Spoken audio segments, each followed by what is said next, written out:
Hello there and welcome back to yet another CakePHP 4 video, and this is the third video in the series, and in this particular video we are going to be talking about controllers and views.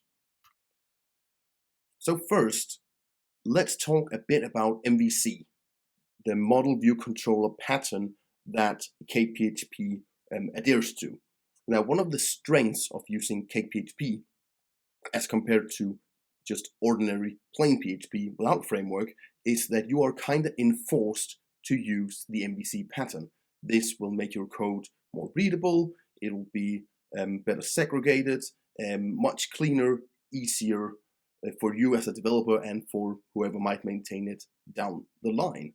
If you're just writing in plain PHP, you would have to really enforce this yourself, but Cake kind of has it built in. So the MVC pattern, if you don't know it, in short, if we look at the diagram to the right here, we have a controller. Now the controller is the main driving force. It's the one that controls the entire application. Then we have something called the model. Now the model is essentially just data. It's everything data related. It's the data in your database. It's the whatever business logic you might have for your particular application. And then we have the views, which are responsible for presenting usually the data from the model in a readable way to the user. And the way that the MVC pattern works is that you kind of divide everything you're doing, every file you're making, into one of these three areas. So you're either making a new model, you're making a controller, or you're making a view. So already at that level you have a nice separation of logic. And the flow of it all is that if someone goes into the view file, they will perform some sort of user action. They might press a button, they might type into a search field. Let's say you go into Google and you type, you go into google.com and you get presented with this view where you just have a search bar and a button, right? You type something into the search bar and you hit enter. Now this is your user action. You will then go into the controller and Google will fetch down into the model and it'll ask the model to bring out everything related to the search term that you used. That's the update the model parts. Then it will get that data back from the model. It might do a bit of work on it and then it will present that data to the view. It will update the view and you'll get this list of all the results in your search. That is essentially an MVC pattern at work. Now in CakePHP, the controllers are a little special because they are actually also the URLs in a sense. The request cycle in Cake is a little bit special and it's worth talking about. What will happen if you as a user request a URL? Let's say you go into, if you look at the diagram on the right here, you go into the CMS application /articles/index. If you go into that particular address, then CakePHP will route your request to the controller named articles and then that controller's index method. That's the way Cake works. Then you will be inside the index method on the articles controller. You can do some logic. You can do something with your model, or you can do whatever in your controller. And then after that, you will show the view associated with that particular controller method. So each URL has a specific controller, a specific method, and a specific view. And we are going to be looking at how we can implement that for our articles controller right now.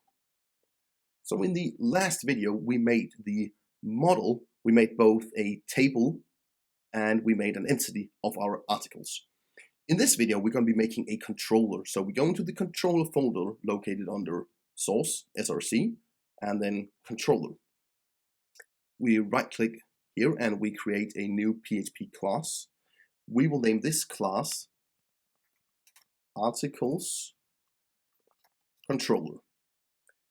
Again, be very specific with your names because this here means that this is the articles controller. So each URL that's associated or that's named articles will go in here. So the naming is really important in Cake. We press OK and we get a brand new class in here. Now this is just a plain old PHP class. It doesn't do anything. Where you get the real power is when you extend the app controller class. There we go.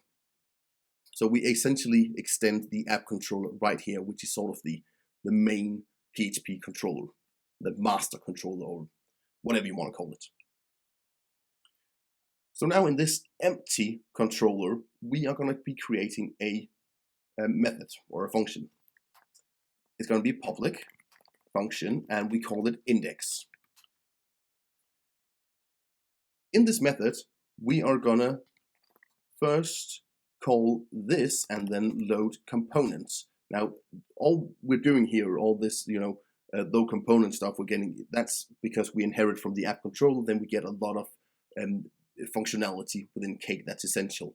I don't really think you ever make a controller in Cake that's not somehow extending the app controller. It's just something you do in order to leverage all that Cake has to offer. We're going to be loading a component called Paginator. And you can probably guess what that one's going to do. Then we are going to be making an articles variable, and we will call the Paginator, which has a paginate method. There we go. And in this, we are going to be passing in, you know what, let's do this in, there we go, this articles find. A lot's happening on this line, and I was just kind of thinking you might pull this out, but you know what, let's just leave it in, because this is how you would write it most of the time once you get used to the syntax. We're basically fetching all the articles. That's what we're going to do. So that's why we named the variable articles, because it's going to hold all of our articles. We are going to call the paginator, which has a paginate method. And into that method, we are going to be passing in this line here. This line says this, again, talking to ourselves as the articles controller. We will, whoops, there we go. We will get the articles, and then we will find them. So basically what this is doing is that it's going into the database and it's finding all the articles. That's what this line is doing. In just one single line, you're going into the database and you're finding all the articles. I mean, that is the power of CakePHP right there. On top of that, we're just going to put everything into a paginator. So we're just going to be getting, double power on the magic parts. And after that, we will call a new method on ourselves, which is called set. Now, this method is a way that we can pass variables into the view file, because the view file is going to be a separate file. So if we want to access these articles and present them in a table in the view, we need to somehow take this data and pass it on to the view. And that's what we're going to do right here. And in the set method, we need two parameters. The first one is the name of the variable in the view. Usually that's going to be the articles, or sorry, the same name as the variable. Sometimes it might not be. That's the first part, and the second part is the variable that you want to pass in. So in this case, we are setting a variable for the view named articles. So when we access it in the view, we will access it by this name.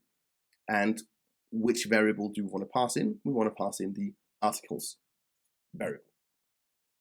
So whenever anyone goes into, let's just test it out here actually.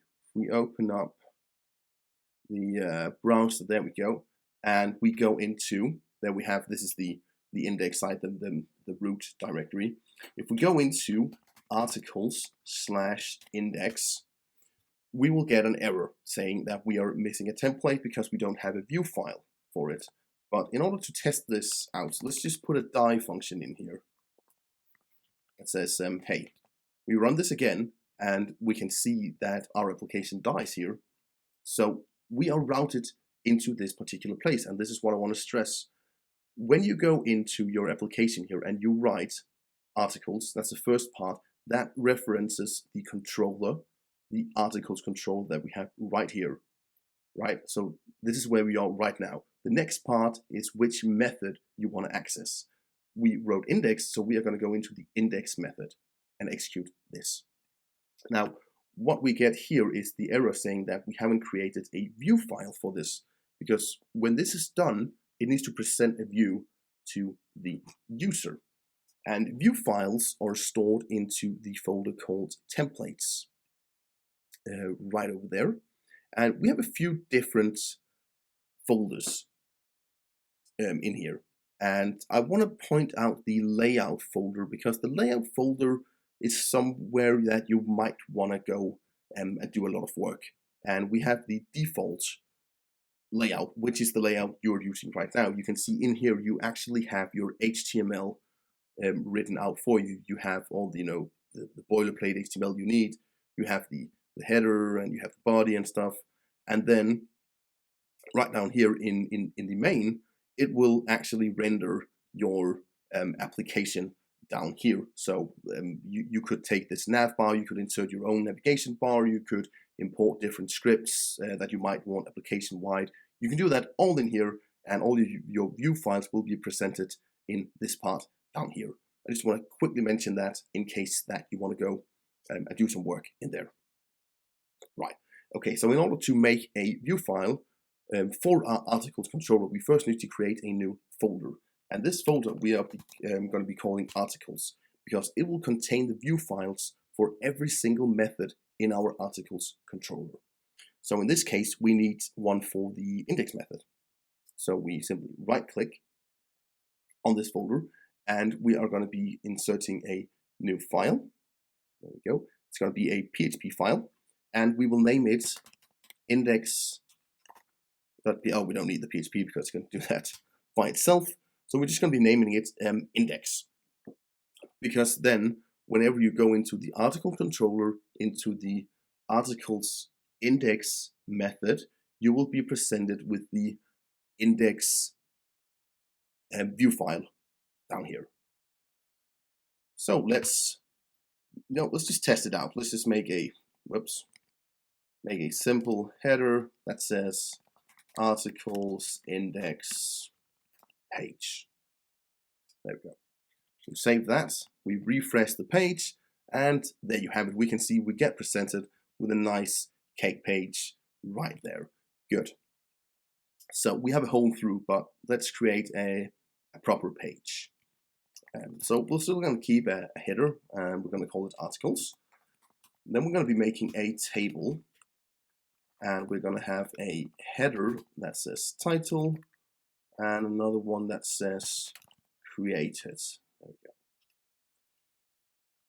we go. Okay. Let's put a comment in here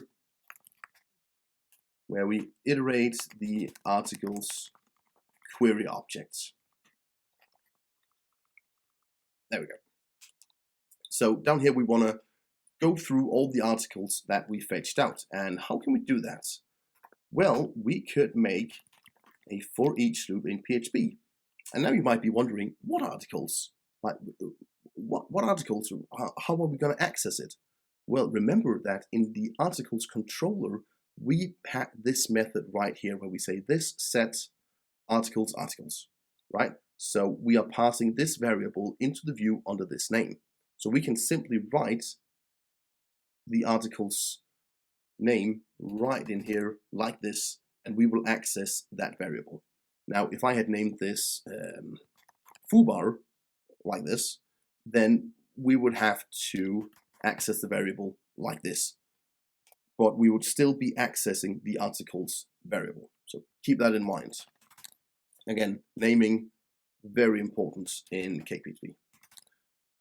There we go, articles as an article. Okay. Go. And then we're going to close it off here. Open it up again down there. There we go. So now we have essentially, I know this ain't pretty, but it works.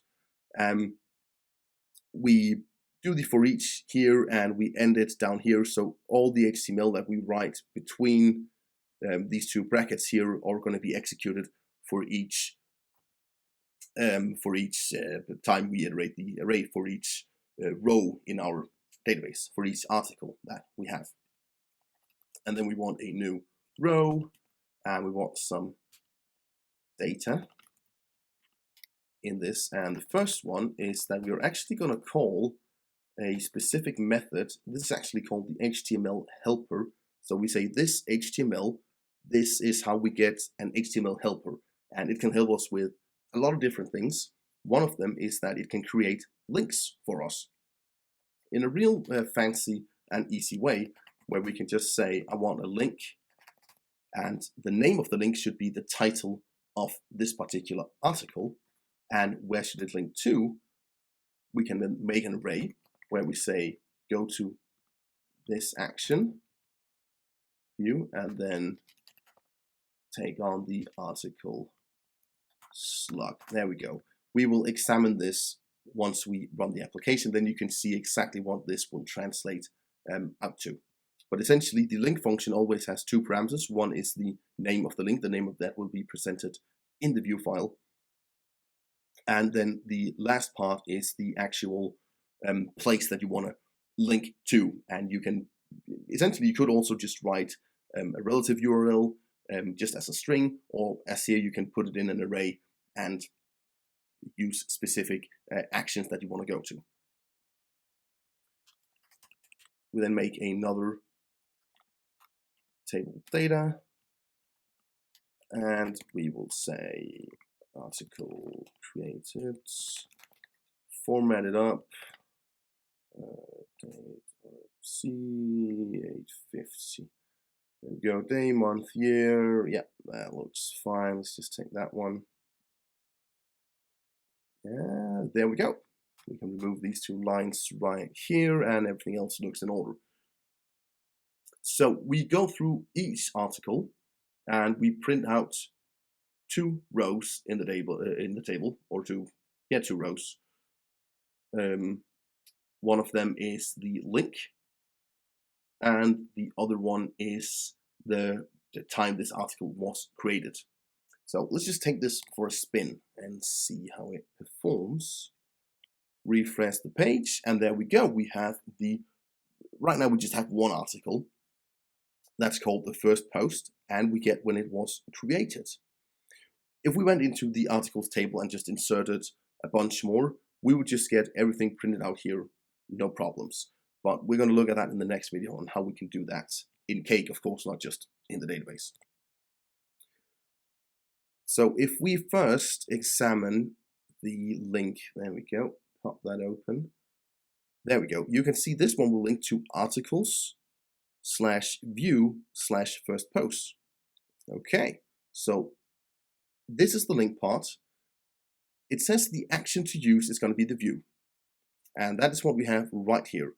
It'll assume that we are still working in the same controller if we don't specify anything else. So we're going to use the view method. So in order for this particular one to work, we need to implement a view method on the articles controller, which we will do in the next video. And then we have the slug put on right here as the first post. And we will also see what we can do with that, because, you know, what does that mean? Is that a method in a method? Are we calling first post within view? No, we're really not. We're actually passing in a variable, but we'll examine that in the later video. It's just to show you that whenever you use this HTML helper link method, you just get a plain old HTML a tag, just a normal link. That's what you're outputting. Just remember, everything we're making is essentially just being outputted as HTML. And this one is basically just, you know, we ask the articles when it was created, and then we formatted it so that we get it out in this manner. And you can format it in different ways if you wanted to do that. So this is actually going to be it for this particular video. We covered a lot of ground in this video. We actually saw the basic workflow of CakePHP. You know, you go up into a specific URL, you specify which controller and which method you want to use. You make that controller, you implement that method where you usually, do some work on a model, get some data from a table in a database, do some work, and then you are presented with the view file for that particular method on that particular controller. Very, very segregated, very component based. Everything is cleanly separated. You instantly know where to go whenever you want to make a correction. So that's one of the things I love about Cake, is the structure that it has. One of my favorite things. And of course, it's really cool that you can just, get all the articles in your table by just writing this. That's also pretty cool. Okay, so in the next video, we are going to be creating the view action, which is this one right here. So whenever you click that one, you will actually get presented with something and not just this ugly screen. And we'll also be looking at a way to add more articles. So we're going to be speeding up in the next video because now we have a basic understanding of the structure of Cake, so we can start to ramp things up. So that's it for this video. Thanks a lot for watching, and I hope to see you again next time.